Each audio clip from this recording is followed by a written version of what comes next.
Emmerson Boyce, former Barbados football captain and Wigan Athletic captain and FA Cup 2013 winner. You're home in Barbados. Tell me, how does it feel to be home? Yeah, it feels great. I brought my family here. My kids come over and we're just enjoying the sunshine. Yeah, my mum's over here, my dad's over here. It's my mum's birthday the other day, so it's nice to get all the family together and celebrate, especially back in Barbados. So yeah, it's been a nice little few trip, relaxing. So it's been nice. Yeah. You are one of the few Barbadian footballers to play in the English Premier League. Just want you to walk me through, your journey from where it started. Tell me all about that. Yeah, I'm from a little town in Buckinghamshire called Aylesbury. I was lucky enough to get picked up by Luton when I was about 16 years old. Yeah, I owe a lot to my career to this guy called Steve Greenhalgh, my Aylesbury United coach, who, when my parents were working, he managed to take me around to different places. And if it weren't for him, I wouldn't have the opportunities that at Luton and go and get to the games and training and stuff like that. From Luton, I went on to made my debut at 17 years old. It was an experience and a half. I played against someone, I think it was the first, Jason Brissett, I think his name was. And within the first 5 minutes, we was 2-0 down, and the guy went past me, and the headlines the next day was Boyce against men, as the thing. So it was a tough learning curve straight off. And then I was lucky enough to play a lot of games for Luton, broke into the first team. And then I managed to get a move to Crystal Palace, who were in the Premier League at the time under Ian Dowie. And as football goes, it was a lucky journey for me where one of the players got injured who played in my position, and I managed to take his place a week before the season, and my career just went on from there. Unfortunately, I broke my foot just before end of the season. We got relegated, but I was lucky enough to get a move to Wigan, and 9 years later, FA Cup winner, played in Europa League, and it's been a nice little journey for myself. I've been lucky. I played until I was 36, so it's been a lucky journey for me. You made your debut at 17 years old. Was that behind you choosing number 17 as your number? Nah, 17 just stuck with me. That was my first number in professional football, and that was always my lucky number. At Crystal Palace, I had to take number 21 because the captain was 17 at the time and he wasn't giving that up. But 17 was my first number. I liked it, and I made my debut with it and just kept it from all the way through my career. Doing my research, I would have saw that you played with many great footballers. Ian Robin van Persie. Who would you say is the best footballer that you face as a defender? It's got to be Thierry Henry. Henry was a fantastic player. Some of the goals you just watched on TV, go back to you see some of the highlights of his career now, and he was a fantastic player. What he could do with the ball was incredible. Patrick Vieira, Gareth Bale, Cristiano Ronaldo, Wayne Rooney, Suarez. There's so many that I played against. I was lucky enough to play against him, and as a defender, you want to test yourself against the best players in the world, and these were the best players in the world at the time. And lucky enough for me, we had some good results against him, but had some hard battles, and great to look back on it now and some great experience. What would you say is your greatest career moment? Obviously winning the FA Cup. Little Wigan, no one expected nothing from, and it was a pathway to the final where we was taking the game as it was coming along. We weren't really paying much attention to the cups. Our main aim was staying in the Premier League at the time, and as we got further into the competition, we started thinking, hold on, there's a possibility we could get to the final. And then when we got to the final, we played against Man City.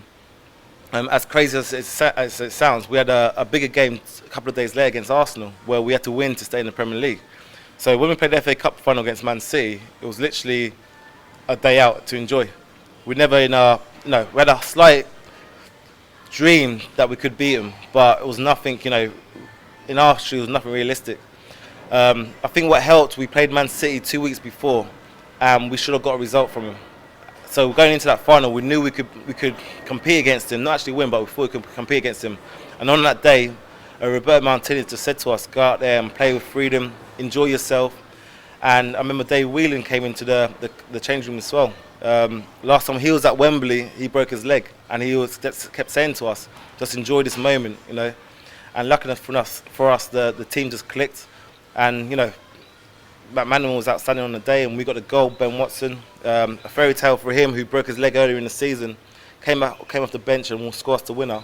It was a credible feeling, and only pity was that we couldn't really enjoy it at that minute in time, because we had to, as soon as we won the game, but to start concentrating on the Arsenal game on the Tuesday afterwards. So it was a kind of from the highest to the high to a couple of days to the lowest to the low. So, but that was one of my best moments of my career. During your playing days, you always played with the Barbados flag on your hand. How important was it for you to make sure the fans knew that you were Barbadian? It came about where I played for the national team, and some of the players said to us, make sure, I don't forget them. And I said to them, I'm going to wear this every time I play in the field. I'm wearing this sweatband to remind you that I'm not forgetting about you and representing you lot as well as the country in itself. So it was more for the national team than anything else, and it came a little bit of a trademark, and people knew me for it. But it was a case of not forgetting the players that I played with in the national team, and giving them a sense of pride as well. Obviously a Barbadian, my parents were born here, and it was something to represent the country as well. And obviously I'm a captain of Barbados in the end. So for me it was a great pride, and to show everybody that first Belgian to go and win the FA Cup, play at Wembley. If you dream it, you can believe it. That's my motto. And if you believe you can do something, don't let nothing stop you. How hard is it then for a Barbadian to make it playing in the English Premier League? Tell me. I think it's opportunities. I was at the BFA the other day, and we was talking about where can we actually progress it from. I'm keen to try and help as much as I can. The standards of football is getting better. I made my debut in 2006, where the standards was okay, but now, I saw some of the games, the under-23s, the under-15s of Barbados, I took in. The standards is getting there, the technique's getting there, and it's about, can we make that transition to have a professional league in Barbados, where other countries are going to take us serious? Because at the moment, people say a Barbadian footballer, have they got a professional league? As soon as you say you ain't got a professional league, they start turning their nose up.